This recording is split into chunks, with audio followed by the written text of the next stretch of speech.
दोस्तों आज की इस वीडियो में हम आपको ले जाने वाले हैं रामेश्वरम की यात्रा पे। जी हाँ, रामेश्वरम तमिलनाडु में स्थित हिंदुओं के लिए सबसे पवित्र जगहों में से एक माना जाता है और यह 4 धाम तीर्थ यात्रा में से एक धाम भी है। तो दोस्तों इस वीडियो में आपको रामेश्वरम यात्रा से संबंधित सभी बातें डिटेल में बताई जाएंगी, जैसे आप रामेश्वरम कैसे पहुंच सकते हैं, यहाँ पर रुकने के लिए क्या व्यवस्था है, सस्ती धर्मशालाएं कहाँ पर मिलेंगी, खाने पीने की क्या व्यवस्था है, यहाँ पर कौन कौन से मंदिर हैं जहाँ पर आप दर्शन करने के लिए जा सकते हैं, साथ ही साथ रामेश्वरम यात्रा में आपका कुल कितना खर्चा हो सकता है।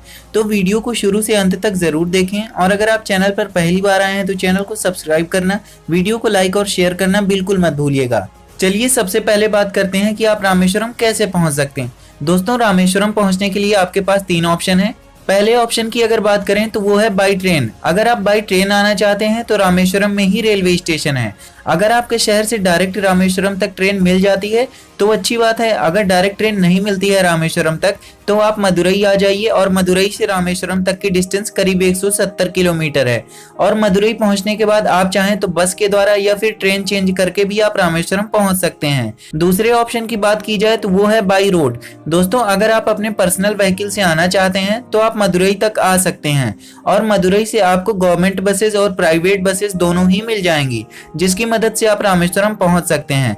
मदुरई से रामेश्वरम तक की डिस्टेंस 170 किलोमीटर है और बस का किराया करीब 200 से 300 रुपए लग जाता है। अब बात करते हैं तीसरे ऑप्शन की। तीसरा ऑप्शन है बाई फ्लाइट। दोस्तों अगर आप बाई फ्लाइट आना चाहते हैं तो यहाँ का नियरेस्ट एयरपोर्ट भी मदुरई में ही है। मदुरई से आप बस के द्वारा या फिर टैक्सी हायर करके रामेश्वरम पहुंच सकते हैं। इन तीनों ही ऑप्शन में मेरा रिकमेंडेशन आपको रहेगा कि आप बाई ट्रेन आइए, क्योंकि ये सबसे सस्ता और सुविधाजनक आपको पड़ेगा। साथ ही साथ जब आप बाई ट्रेन आएंगे तो आपको भारत के सबसे लंबे समुद्र पुल पंबन ब्रिज से यात्रा करने का शानदार अनुभव मिलेगा। दोस्तों पंबन ब्रिज से जब ट्रेन गुजरती है तो आपको बहुत खूबसूरत नजारे देखने को मिलते हैं, तो इसलिए आपको बाई ट्रेन ही आना चाहिए। तो चलिए दोस्तों अब हम रामेश्वरम पहुंच चुके हैं। अब हमें दर्शन करना है, लेकिन दर्शन करने से पहले हमको क्या क्या करना होगा, चलिए इसके बारे में बात करते हैं। दर्शन करने से पहले मंदिर से 100 मीटर की दूरी पर ही बना है अग्नि तीर्थ। वहां पर जाकर आपको स्नान करना होगा। दोस्तों जब भगवान राम रावण का वध करके आए थे तो यहीं पर उन्होंने स्नान किया था और यहाँ की समुद्री लहरें एकदम शांत हो चुकी हैं, क्योंकि भगवान राम ने इनको स्पर्श किया था। तो यहाँ पर सबसे पहले आप अग्नि तीर्थ में स्नान कीजिए, उसके बाद आप मंदिर परिसर में जाइए। अग्नि कुंड में या अग्नि तीर्थ में स्नान करने के बाद जब आप मंदिर परिसर में जाएंगे तो वहां पर 22 कुंड हैं और वहां भी 22 कुंड में आपको स्नान करना होगा। इस 22 कुंड में वहां पर आपको गवर्नमेंट एम्प्लॉय रहते हैं जो आप पर जल डालकर आपको स्नान करवा देते हैं और इस 22 कुंड में स्नान करवाने का वो आपसे 20 से 25 रुपए चार्ज करते हैं। इस पूरे 22 कुंड में स्नान करने के लिए आपको 30 से 40 मिनट तक का समय लगेगा। स्नान करने के बाद आप वहां पर चेंजिंग रूम भी बने हुए हैं जहां पर आप कपड़े बदल सकते हैं। उसके बाद आप मुख्य मंदिर में भोलेनाथ के शिवलिंग का दर्शन करने जा सकते हैं। दोस्तों मंदिर परिसर में 2 शिवलिंग हैं। पहला वो जो हनुमान जी कैलाश पर्वत से लाए थे और दूसरा वो जो सीता माता जी द्वारा रेत से निर्मित किया गया शिवलिंग था।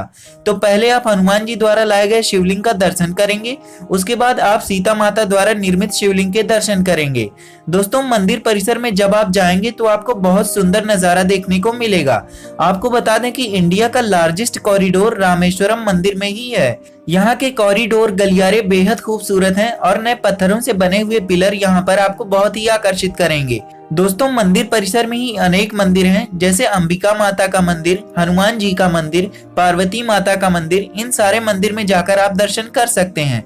चलिए दोस्तों हमारा दर्शन हो चुका है। अब बात करते हैं कि हमें यहाँ पर रुकना कहाँ पे है और रुकने की क्या व्यवस्था है। यहाँ पर रुकने के लिए आपके पास 3 ऑप्शन है। पहला ऑप्शन है धर्मशाला का। जी हाँ, आपको यहाँ पर धर्मशाला मिल जाएगी जो आपको सबसे सस्ता पड़ जाएगा और एक दिन के लिए धर्मशाला का चार्ज 250 से 300 रुपए तक रहता है।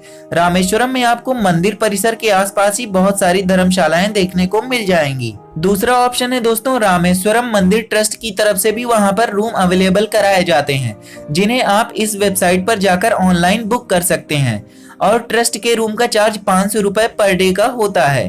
तीसरे ऑप्शन की बात करें तो वो है प्राइवेट होटल। रामेश्वरम में बहुत सारे प्राइवेट होटल्स भी हैं जिनका चार्ज 500 से 1000 रुपए पर डे का रहता है। तो आपको जो होटल पसंद आता है आप वहां पे स्टे कर सकते हैं।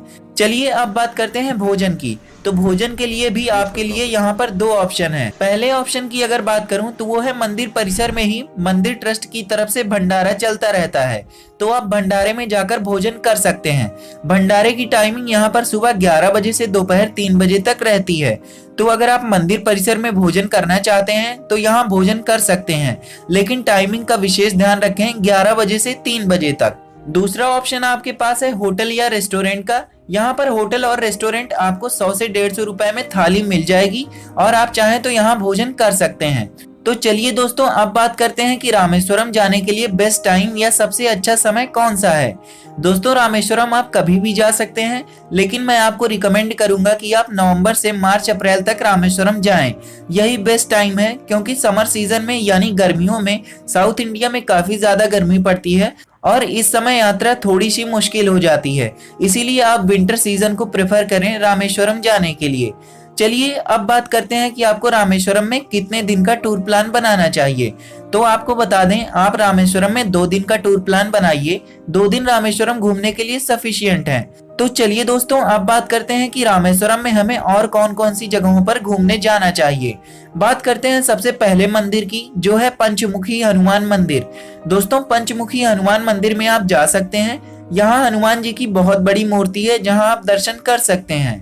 दूसरे स्थान की बात की जाए तो वो है नाम्बू न्यागी मंदिर। दोस्तों, पार्वती माता का मंदिर है यह, और कहते हैं कि जिन लोगों को संतान प्राप्ति की समस्या होती है वो यहाँ जरूर आते हैं, जिससे उनको इस समस्या से छुटकारा मिल जाता है। तो आप इस मंदिर में जाकर पार्वती माता के दर्शन कर सकते हैं। अगले स्थान की बात करूं तो वो है साक्षी हनुमान मंदिर। दोस्तों, साक्षी हनुमान मंदिर मंदिर परिसर से 2 किलोमीटर की दूरी पर है, तो आप साक्षी हनुमान मंदिर में जाकर भी कुछ समय बिता सकते हैं। इसके बाद अगले स्थान की बात करें तो वो है कलाम स्मारक। दोस्तों, यहाँ पर अब्दुल कलाम जी का स्मारक बनाया गया है। ये वो स्थान है जहाँ पर कलाम जी को दफनाया गया है, तो आप यहाँ जाकर कलाम जी को श्रद्धांजलि अर्पित कर सकते हैं। दोस्तों, अगला जो स्थान है वो है धनुषकोडी। दोस्तों, धनुषकोडी आप दूसरे दिन जाइए। पहले दिन मैंने जो आपको प्लेसेस बताई हैं वहां जाइए, और दूसरे दिन आप धनुषकोडी जाइए। दोस्तों, रामेश्वरम से धनुषकोडी की डिस्टेंस करीब 20 किलोमीटर है। धनुषकोडी वही जगह है जहां पर वानर सेना द्वारा लंका जाने के लिए समुद्र में पुल या राम सेतु बनाया गया था। तो धनुषकोडी में आप जरूर जाइए, वहां पर आपको बहुत सुंदर समुद्र देखने को मिलेगा। और साथ ही साथ Dhanushkodi last land of India के रूप में भी जाना जाता है, तो आप धनुषकोडी जरूर जाइए। ये आपके लिए मस्ट विजिट प्लेस है। दोस्तों, अब बात करते हैं कि इन सारी जगहों को घूमने के लिए हमारा साधन क्या होगा। दोस्तों, अग्नि तीर्थ के पास ही आपको बहुत सारे ऑटो मिल जाएंगे, और ये आपको 800 से 1000 रुपए में इन सारी जगहों को घुमा के आपको वापस मंदिर परिसर में छोड़ देंगे। तो चलिए दोस्तों, अब सबसे जरूरी बात करते हैं कि रामेश्वरम यात्रा में आपका कुल कितना खर्चा होगा। दोस्तों, यहाँ पर जो मैं आपको खर्चा बताऊंगा उसमें किसी भी तरह की बस टिकट, फ्लाइट टिकट या ट्रेन टिकट शामिल नहीं है। इसमें केवल आपके खाने का खर्चा, रुकने का खर्चा और जो ऑटो बुक करा के आप सारी जगहों को घूमेंगे उसका खर्चा इसमें शामिल है। तो एक व्यक्ति का रामेश्वरम यात्रा में 2 दिन के लिए करीब 1500 से 2000 रुपए तक खर्चा हो जाएगा। तो दोस्तों, ये थी रामेश्वरम यात्रा के बारे में कंप्लीट जानकारी। अगर आपको वीडियो पसंद आई है तो वीडियो को लाइक करें और चैनल को जरूर सब्सक्राइब करें, जिससे आपको आगे भी ऐसी ही इंफॉर्मेटिव वीडियोस देखने को मिलती रहें।